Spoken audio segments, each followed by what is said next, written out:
বানাবো চিকেন কষা। চিকেনটাকে মাখিয়ে নেব নুন, হলুদ, কাশ্মীরি লঙ্কার গুঁড়ো, গোলমরিচ গুঁড়ো, সর্ষের তেল আর টক দই।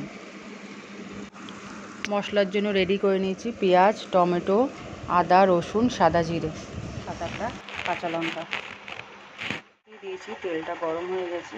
এবার আলুটা কেটে নিয়েছিলাম, আলুটাকে সামান্য একটু নুন আর একটু হলুদ দিয়ে নিচে হালকা করে আলুটাকে ভেজে নেব। আলুটা লাল লাল ভাজা হয়ে গেছে, তুলে নিয়েছি। এবার কড়াই তেল দিয়ে দেবো গোটা গরম মশলা করে, পেঁয়াজটাও দিয়ে দেবো।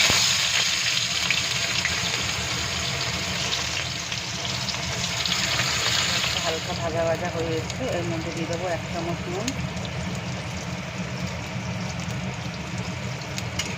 ভাজা ভাজা হয়ে গেছে, এবার মশলাটা রেডি করে রেখেছিলাম, মশলাটা দিয়ে দেবো।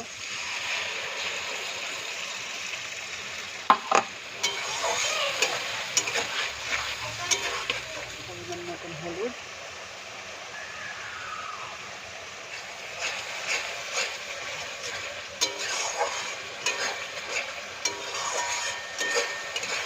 মশলাটা ভালোভাবে কষিয়ে তারপরে মশলাটা ভালোভাবে কষিয়ে নিয়েছি, তেল বেরিয়ে গেছে মশলা দিয়ে।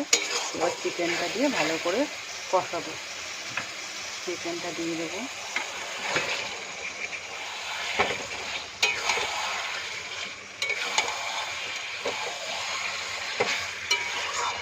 মাংসটা একটু ভালো করে কষিয়ে নিয়েছি। এবার দিয়ে দেবো ভেজে রাখা আলুগুলো। আলুটা দিয়ে ভালো করে কষিয়ে দিয়ে ঢেকে রাখবো।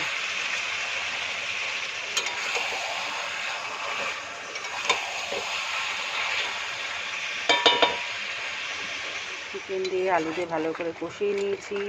এবার দিয়ে দেবো গরম জল, একটু উষ্ণ গরম জল দিয়ে দেবো।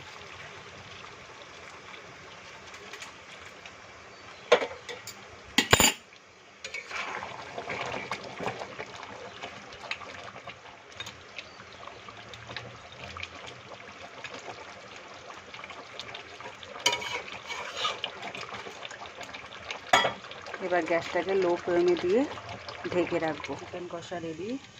এবার ছাই গরম মশলা দিয়ে গ্যাসটাকে অফ করে রেখে দেবো।